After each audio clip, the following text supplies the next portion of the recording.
Good morning students. देखो last time हमने 22 theorem की थी। आज हम अपनी नेक्स्ट एक्सरसाइज करेंगे अबाउट रैंडम वेरिएबल। तो सबसे पहले बात आती है कि रैंडम वेरिएबल होता क्या है। देखो रैंडम वेरिएबल में हमारे पास होगा क्या कि हमारे पास कोई भी प्रोबेबिलिटी का जो टोटल डिस्ट्रीब्यूशन होगा ना किसी भी सैंपल स्पेस का, हम उसके जैसे अब अगर मान लो कि तुमने कोई हेड को 2 टाइम टॉस किया तो उसके लिए हमारे पास सैंपल स्पेस क्या हो जाएगा कि या तो 2 हेड आए या फर्स्ट नंबर पे हेड, सेकंड नंबर पे टेल, या फर्स्ट नंबर पे टेल, सेकंड नंबर पे हेड, या दोनों पोजीशंस पे टेल। इस तरीके का सैंपल स्पेस बनेगा। तो हमें करना क्या था कि हम किसी भी 2 हेड आने की प्रोबेबिलिटी मुझे निकालनी है, तो मतलब मुझे कोई एक सिंगल केस की प्रोबेबिलिटी निकालनी होती है ना, तो मतलब एक कांस्टेंट वैल्यू की मुझे निकालनी होती है। अब मैं बात कर रही हूँ रैंडम वेरिएबल की। रैंडम वेरिएबल क्या होता है कि मुझे सारे के सारे जितने पॉसिबल नंबर ऑफ केसेस होंगे, जितने नंबर ऑफ पॉसिबल डिस्ट्रीब्यूशंस बनेंगे, मुझे सबके बारे में बताना होगा कि हेड 0 बार आया तब क्या प्रोबेबिलिटी डिस्ट्रीब्यूशन होगा, हेड 1 टाइम आया तब क्या प्रोबेबिलिटी डिस्ट्रीब्यूशन होगा, हेड 2 टाइम आया तो टोटल प्रोबेबिलिटी मतलब डिस्ट्रीब्यूशन कैसा होगा, और फिर उन सबकी अलग अलग प्रोबेबिलिटीज को भी मुझे डिस्कस करना होगा। ठीक है। और एक चीज ध्यान रखना कि सारी प्रोबेबिलिटीज का टोटल हमेशा किसके इक्वल होता है, 1 के। सिर्फ इस बेस पे हम ये पूरी एक्सरसाइज को सोल्व करेंगे। हमें सिंपली प्रोबेबिलिटी डिस्ट्रीब्यूशन करना होगा और कुछ भी नहीं है। मोस्ट इजीएस्ट एक्सरसाइज होगी ये हमारे पास। और इसके बाद की जो अगली जो 3 एक्सरसाइज है, mean and variance of random variable, फिर बाइनोमियल डिस्ट्रीब्यूशन, और फिर एक और है मीन वेरिएंस और स्टैंडर्ड डेविएशन का रिलेशनशिप। ये जो तीनों एक्सरसाइज है ये हमारे सिलेबस से कट है। तो आज अब ये जो एक्सरसाइज कर रहे हैं वो हमारी लास्ट एक्सरसाइज है इस चैप्टर की। ठीक है। तो हम इसको स्टार्ट करते हैं। देखो इसमें हमारे पास होगा क्या। देखो फर्स्ट हम क्या है, find the probability distribution of the random variable number of tails when 2 coins are tossed. कि जब हम 2 कॉइन्स को टॉस करते हैं तो सबसे पहले तो सैंपल स्पेस कैसा बनता है, HH, TL, फिर T। मुझे प्रोबेबिलिटी डिस्ट्रीब्यूशन बताना किसका है, नंबर ऑफ टेल्स का। तो मैं कोई एक x को एक इवेंट ले लूंगी जिसमें मैं बता x को मैंने ऐसा इवेंट लिया है जो कि नंबर ऑफ टेल्स को शो कर रहा है कि टेल कितनी बार आया उसको शो कर रहा है। तो जब x की वैल्यू 0 होगी, मतलब जब नंबर ऑफ टेल्स 0 होंगे तब इसका इवेंट कौन से आए, HH का। जब x की वैल्यू 1 होगी तब इसका इवेंट कौन से आए, या तो HT या TH। जब x की वैल्यू 2 होगी तो उसमें इवेंट कैसे आएंगे, इस तरीके से आएंगे।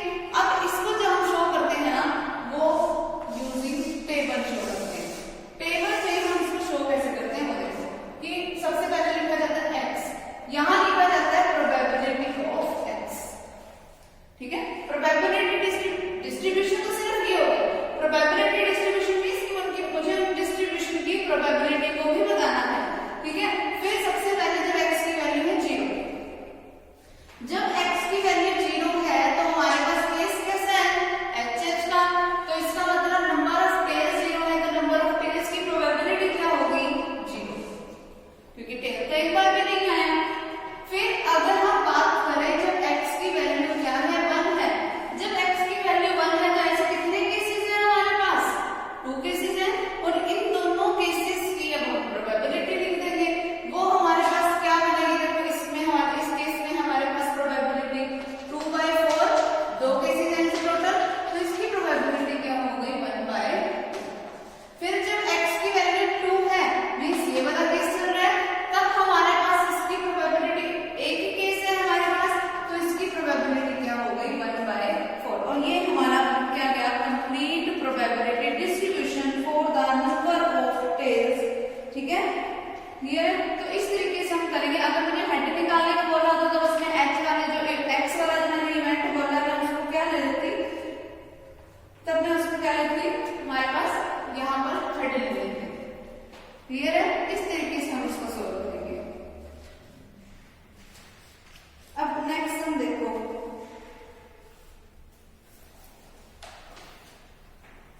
Find the probability distribution of number of tails in the 4 tosses of a coin. कि अगर हम कॉइन को 4 टाइम टॉस करते हैं तब हमारे पास जो प्रोबेबिलिटी डिस्ट्रीब्यूशन होगा वो बनेगा क्या।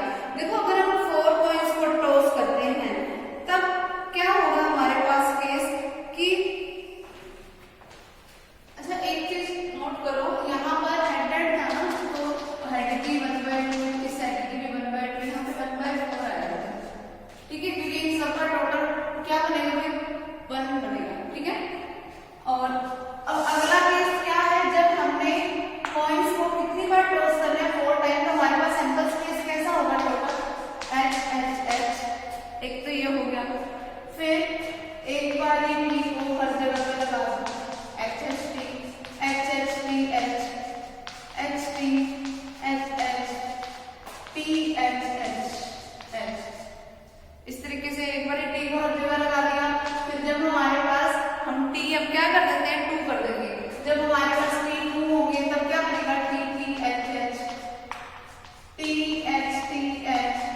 है, तो वो आ जाएगी हमारे पास, क्या बनेगी ये 1/16। फिर जब x की वैल्यू 1 होगी, फिर जब x की वैल्यू 2 होगी, फिर जब x की वैल्यू 3 होगी, फिर जब x की वैल्यू क्या होगी 4। इस तरीके से हम इन सबका क्या बनाएंगे, प्रोबेबिलिटी डिस्ट्रीब्यूशन। ठीक है, सेम इसी तरीके से बनाते जाना। फिर जब x = 1 वाला होगा तो हम ये वाले केस करेंगे, x = 1 वाले में, यानी कि जब टेल हमारे पास क्या है, ऐसे कितने केस है, 1 2 3 4, 4 केसेस हैं। चारों में हमारे पास बनेगा क्या रिजल्ट, टोटल 4 केसेस हैं। और जब भी हम पॉइंट को 4 टाइम टॉस करते हैं तो 2⁴, यानी कि मेरे पास वैल्यू क्या बनेगी 16। तो 4/16 means 1/4।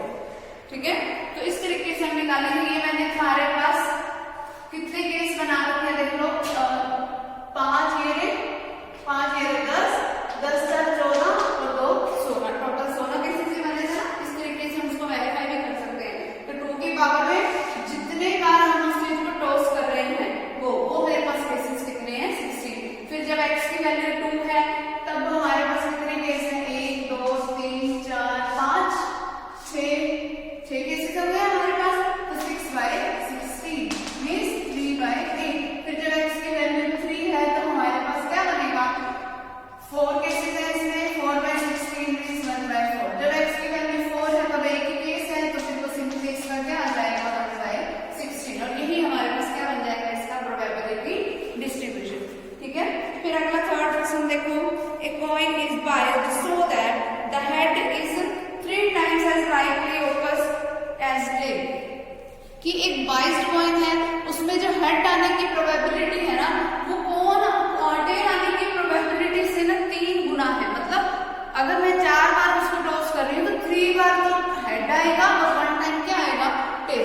तो हेड आने की प्रोबेबिलिटी मुझे क्या बन गई, यानी कि 3/4, और टेल आने की प्रोबेबिलिटी क्या है 1/4।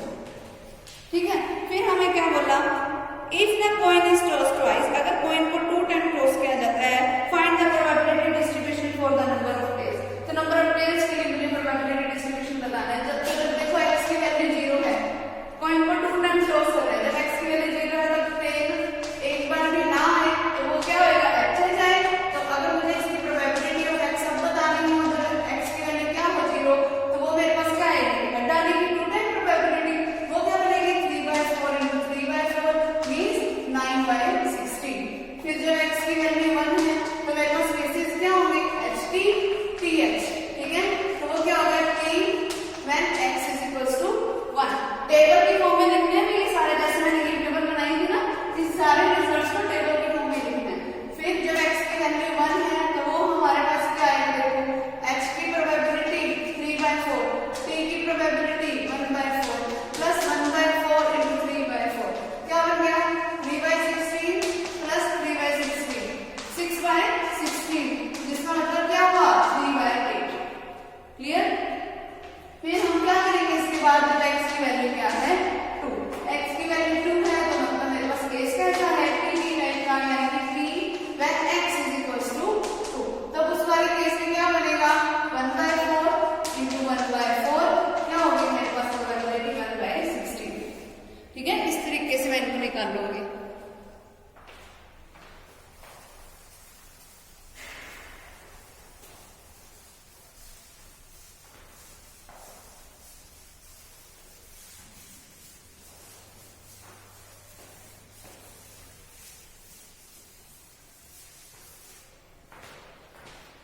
Fourth one देखो, find the probability distribution of the number of times a total of 9 appears in 2 throws of a 2 dice।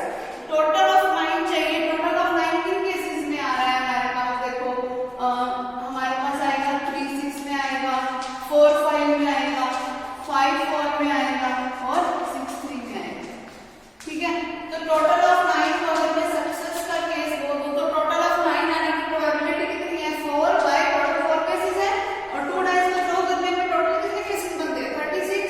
वो क्या बन गया मेरे पास 1/9, और फेल वाला केस कितना हो गया 8/9। ठीक है, 1 में से माइनस कर दिया सक्सेस के केस को, वो मेरे पास क्या आ गया, फेल वाले का केस। ठीक है, अब मैंने क्या करना है, 2 टाइम थ्रो करना है इसी चीज को। तो सबसे पहले x = 0 का केस बनाओ,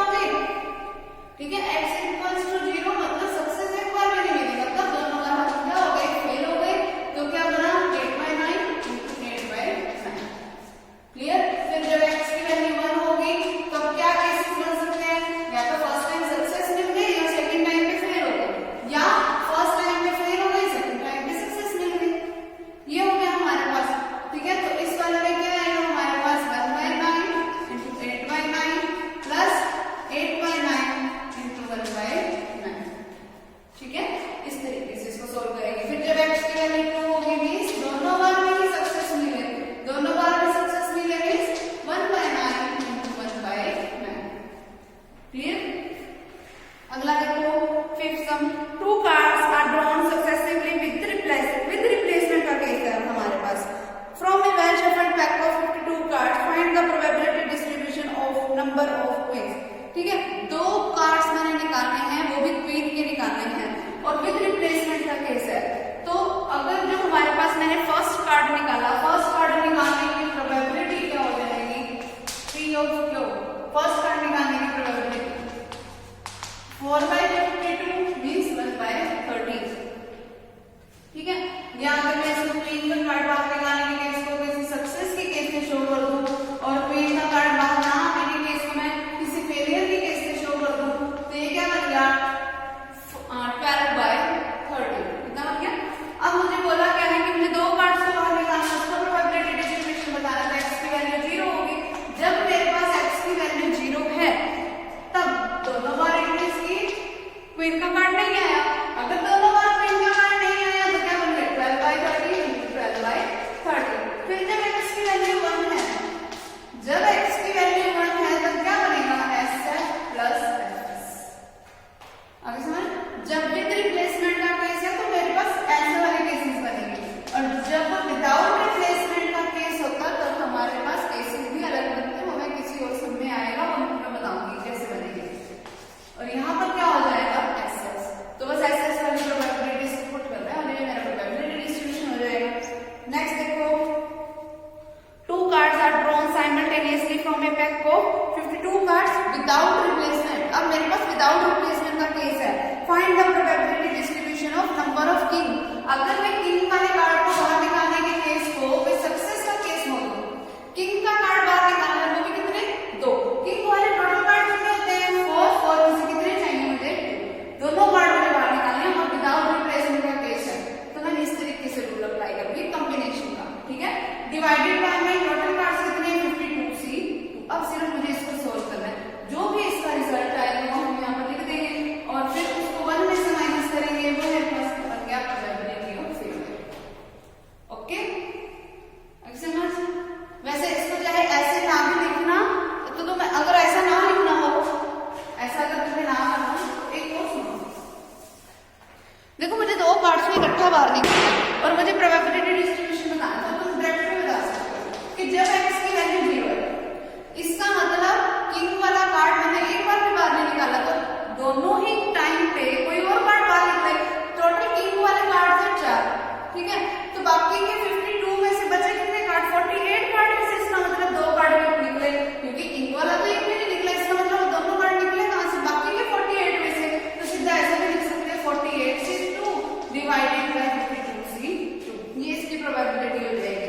फिर जब x की वैल्यू 1 है तो मेरे पास प्रोबेबिलिटी डिस्ट्रीब्यूशन क्या बनेगा कि मैंने किंग वाला एक कार्ड बाहर निकाला है और बाकी का एक कार्ड बचे हुए 48 में से निकला है, तो उसके लिए क्या आ गया 4C1 × 48C1 divided by 52C2। फिर जब दोनों ही किंग वाले कार्ड बाहर निकले तब 4C2 डिवाइडेड बाय 52C2। इस तरीके से हम इस टोटल प्रोबेबिलिटी को कैलकुलेट कर सकते हैं। ठीक है, अब उसके बाद देखो नेक्स्ट क्या है हमारे पास। Next 3 cards are drawn successively with replacement from a well shuffled pack of 52 cards. A random variable x denotes the number of spades on 3 cards. Determine the probability distribution of x. जब भी with replacement का case आ जाए तो मुझे success का case अलग से निकालना पड़ेगा। सक्सेस का केस अब इसमें क्या होगा, देखो हमारे पास सक्सेस का केस तब है जब हमारे पास स्पेड का कार्ड है। स्पेड के कार्ड टोटल कितने होते हैं 30, तो सक्सेस का केस क्या हो गया 13/52 मींस 1/4 एंड फेलियर का केस क्या हो गया मेरे पास 3/4। ये हो गया। इतना होने के बाद नेक्स्ट अब मुझे इनके ट्रायल्स बताने हैं, मतलब जब x की वैल्यू है 0, 3 कार्ड्स मुझे बाहर निकालने हैं, मतलब इतना बार ही मेरा केस क्या हो गया फेल हो गया। तो 3/4 × 3/4 × 3/4 ये क्या हो गया 27 डिवाइडेड बाय 64। फिर जब मेरे पास x की वैल्यू है 1 यानी कि सक्सेस मुझे सिर्फ एक बार मिली तो क्या केस बन सकता है SFF प्लस फिर FSF प्लस FFS। एक बार सक्सेस को मैंने रोटेट कर दिया हर जगह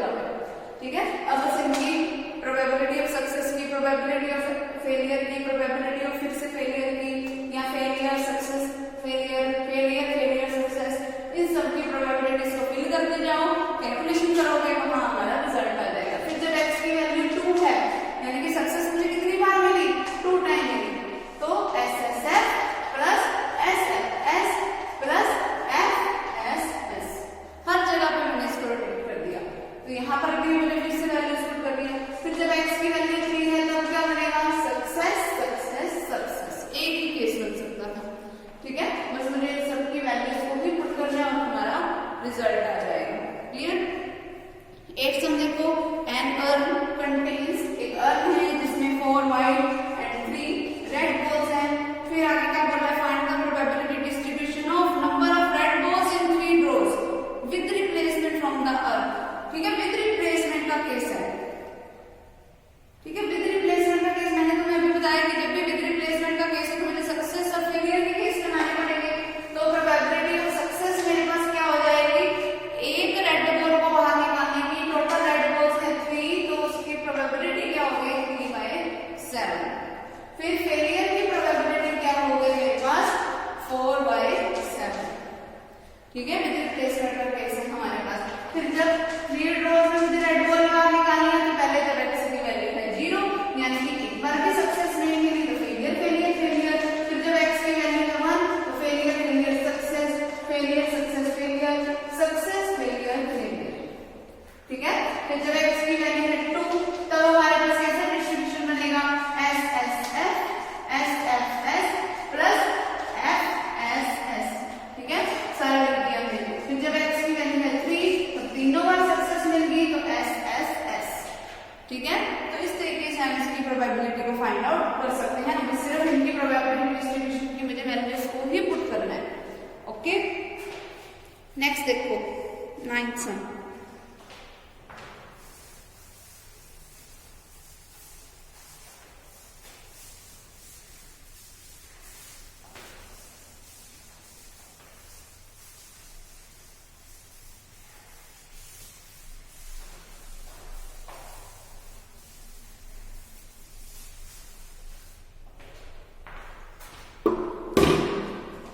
देखो 9th some, 3 bad articles are mixed with 7 good ones। 3 bad है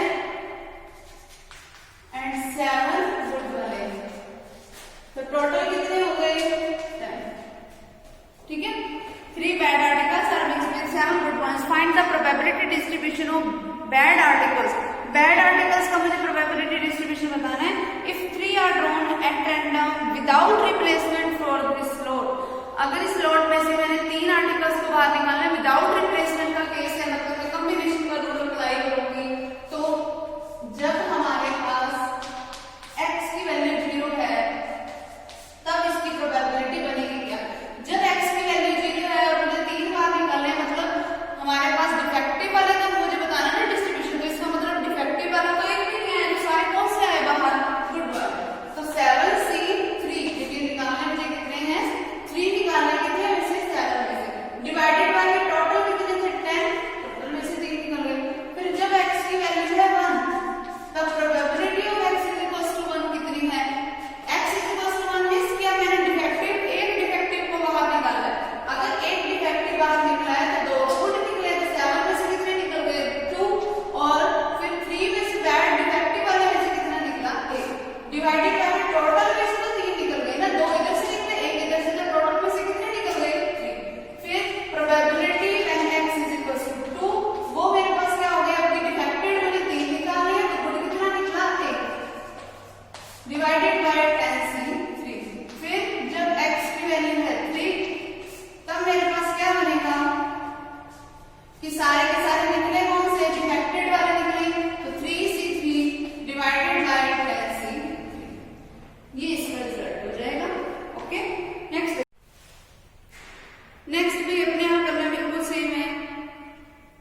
नेक्स्ट देखो 13, find the probability distribution of number of doublets in 3 throws of a pair of dice.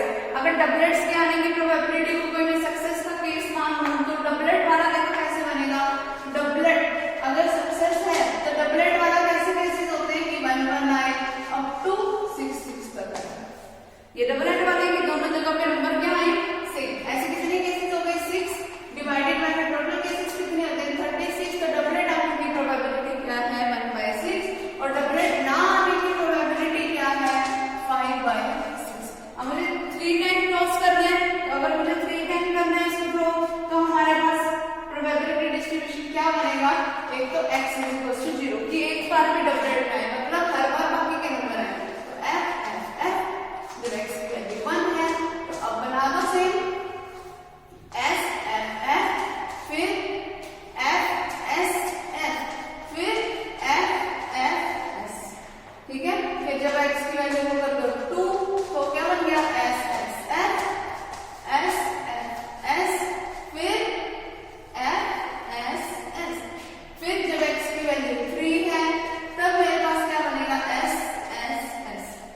इस तरीके से मेरे पास क्या बन गया टोटल प्रोबेबिलिटी डिस्ट्रीब्यूशन बन जाएगा इसका। क्लियर। अगला देखो नेक्स्ट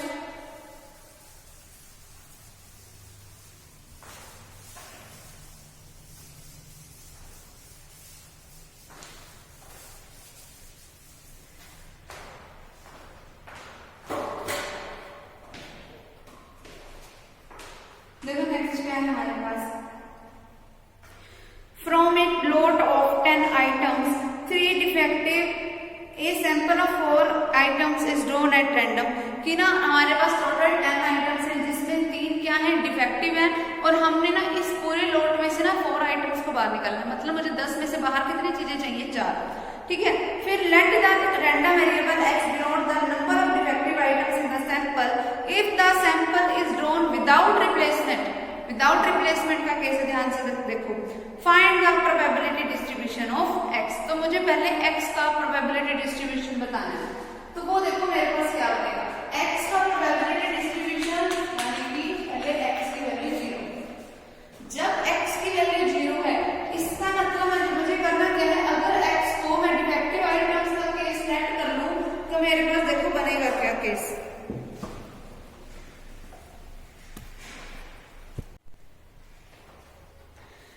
देखो हमारे पास नेक्स्ट सम क्या था। नेक्स्ट सम क्या है कि from a lot of 3 defective item A sample of 4 items is selected. और देखो 4 आइटम्स मुझे सिलेक्ट करनी है और जबकि उसमें से 3 क्या है डिफेक्टिव है तो मुझे प्रोबेबिलिटी डिस्ट्रीब्यूशन बताना है डिफेक्टिव नंबर ऑफ आइटम्स का कि जब x की वैल्यू क्या है 0 है। जब x की वैल्यू 0। अच्छा एक चीज सुनो कि यहाँ पे ना हमें 4 चीजें बाहर निकालनी है लेकिन डिफेक्टिव तो कितनी है 3। तो हम इसका जो डिस्ट्रीब्यूशन बताएंगे ना वो सिर्फ 3 तक ही बताएंगे। आगे समझ। और ये जो हमारे पास केस है ना वो क्या है विदाउट रिप्लेसमेंट का केस है। इट मींस की कॉम्बिनेशन कर्व अप्लाई होगा। जब x की वैल्यू 0 है इट मींस की डिफेक्टिव आइटम हमने एक भी बाहर नहीं निकाली। अगर एक भी डिफेक्टिव आइटम बाहर नहीं निकाली तो इसका मतलब चारों के चारों आइटम्स हमने किसमें से निकाली गुड में से। अब 10 में से अगर 3 डिफेक्टिव है तो गुड कितनी होगी 7। तो इसमें हमारे पास क्या हो गया 7c4 डिवाइडेड बाय 10c4। ठीक है, फिर जब x की वैल्यू है ना यानी जब हमने एक डिफेक्टिव आइटम ली 3 डिफेक्टिव आइटम थे 3c1 इनटू में 7c2 डिवाइड 3 क्योंकि मुझे टोटल कितनी आइटम्स को बाहर निकालना है 4 को बाहर निकालना है। फिर डिवाइड बाय क्या आएगा 10c4। फिर जब x की वैल्यू 2 है वो तब मेरे पास क्या बनेगा कि मैंने कितने डिफेक्टिव आइटम्स बाहर निकाली 2 इनटू में 7c2 डिवाइडेड बाय 10c4। फिर when x is 3 it means कि 3 के 3 मैंने क्या निकाल दिया डिफेक्टिव इनटू में 7c1 डिवाइडेड बाय 10c4। यही तक हम इसका डिस्ट्रीब्यूशन बताएंगे क्योंकि इससे ऊपर और नहीं जा सकता और मुझे डिफेक्टिव आइटम तक का ही चाहिए। ठीक है, फिर अब ये हमारा डिस्ट्रीब्यूशन बन गया। फिर p की value when x is less than equals to 1। Probability when x is less than equals to 1 की जब x की वैल्यू या 1 के इक्वल है या 1 से छोटी है वो मेरे पास क्या हो जाएगी probability when x equals to 0 plus probability when x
अब मुझे वैल्यू किसकी निकालनी है, के की। क्यू वाले को सोल्व कैसे करते हैं, पहले हम कोई एक वैल्यू पुट करके देखते हैं। अगर मान लो मैंने वैल्यू इसमें पुट करके देखी, इसकी जगह पे मान लो मैंने वैल्यू पुट कर दी 1, जब के की जगह पे मैंने 1 पुट किया तो देखना ये सेटिस्फाई करता है, इसका वेक्टर बनता है ये नहीं। 3 × 1 का cube minus 10k square plus 9k minus 2, क्या ये 0 के इक्वल आ रहा है, देख लो 3 - 10 प्लस 9 माइनस 2, जो कि ऑब्वियसली किसके इक्वल है, 0 के। अगर 3 इसको सेटिस्फाइड कर गया इट मींस कि k - 1 इसका क्या हो गया, एक फैक्टर। ठीक है, फिर सेम उसी तरीके से अब k - 1 इसका फैक्टर हो गया, इसको डिवाइड कर दो k - 1 से, इस इक्वेशन को क्या है, equation 3k³ plus 4k minus 10k square plus 5k minus 1 plus 5k minus 1। अब इसको डिवाइड करोगे, किससे मल्टीप्लाई करोगे कि 3k³ बन जाए 3k स्क्वायर के साथ, क्या बनेगा 3k³ माइनस का 3k स्क्वायर, फिर साइन चेंज कर दो, माइनस प्लस, ये कैंसिल आउट हो गया, बचा क्या यहाँ से हमारे पास माइनस प्लस माइनस का 7k स्क्वायर, और ये 4 plus 5k means 9k minus 1, ये है हमारे पास। फिर k की किससे मल्टीप्लाई हुआ है, माइनस के 7k के साथ, तो वो मेरे पास क्या बन गया, माइनस का 7k स्क्वायर, फिर माइनस माइनस प्लस का 7k। ठीक है, फिर यहाँ से क्या बना, प्लस माइनस माइनस, क्या बचा यहाँ से 2k माइनस, यहाँ पे 2 था भाई, 2k माइनस 2 बच गया हमारे पास। फिर इसकी किससे मल्टीप्लाई करना है, 2 से करवा दें, तो क्या बन जाएगा 2k माइनस 2 बनेगा, माइनस प्लस, ये कैंसिल आउट हो गया, फिर अंडर 0 बचा। इसका मतलब इसको अगर मैं सोल्व करूंगी तो इसके फैक्टर क्या बनते हैं, k - 1 × 3k स्क्वायर माइनस का 7k प्लस का 2 इज इक्वल्स टू 0। ये बन गया इसके फैक्टर, क्या बना k - 1 इंटू में 3k स्क्वायर। अब इसको और सॉल्व करोगे तो क्या बनेगा, माइनस का 6k माइनस का k प्लस का 2 इज इक्वल्स टू 0। क्या बना यहाँ से k - 1, अब इनमें से कॉमन क्या आ रहा है 3k, 3 के अंदर से कॉमन ले लिया, अंदर क्या बच गया k - 2, फिर माइनस का 1 अंदर से कॉमन लिया, अंदर क्या बच गया k - 2। ठीक है, इज इक्वल्स टू 0। क्या बना इसके फैक्टर k - 1, फिर k - 2 भी कॉमन आया, वो भी ले लिया, फिर 3k - 1, ये इसके क्या बने फैक्टर, तो k की वैल्यूज क्या क्या आ गई, 1/1, 1/2 और 1 क्या आ गई 1/3, k की वैल्यूज आ गई। अब लेकिन इनमें से करेक्ट वैल्यू कौन सी है, मुझे ये भी सिलेक्शन करना है।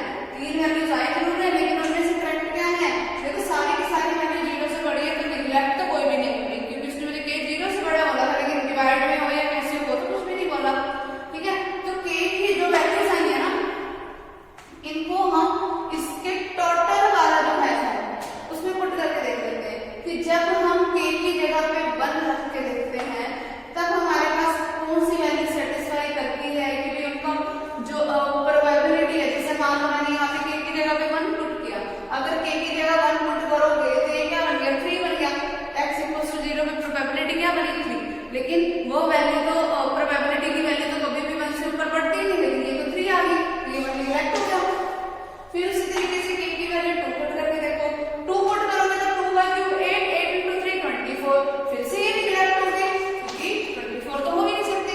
फिर k की वैल्यू 1/3 पुट करो, 1/3 पुट करोगे तो यहाँ से क्या बनेगा, इसकी वैल्यू बन गया 3 × 1/3 का क्यूब, जो कि ऑब्वियसली 1 से छोटी है।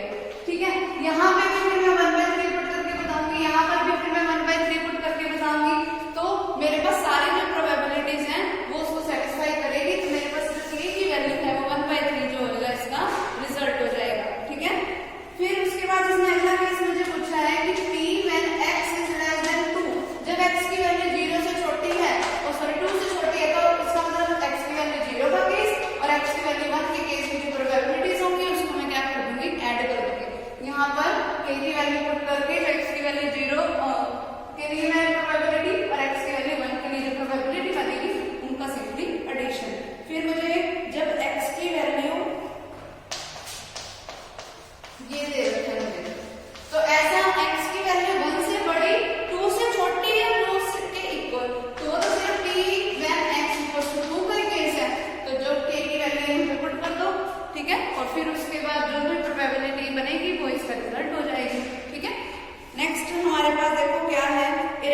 लेस देन 3 का केस है, तब मेरे पास 0, 1 और 2 वाली की जो प्रोबेबिलिटीज है मैं उसको क्या कर दूंगी ऐड। फिर 2 से 5 तक का केस है और इक्वल्स टू के साइन भी है, मतलब 2, 3, 4, 5 ये जितने भी हमारे पास केसेस हैं सभी की प्रोबेबिलिटीज को हम क्या करेंगे ऐड, इसका रिजल्ट आ जाएगा।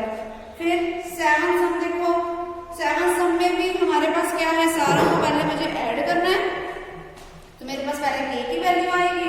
देखो पहले से स्टेटमेंट पढ़ो, let x denote the number of hours you study during a randomly selected school day. फिर the probability that x can take the value x has the following form where k is some unknown constant, k कोई unknown constant है जो मुझे probability बतानी है। Last सम है हमारा, तो देखो ये होगा कैसे, इसको करेंगे।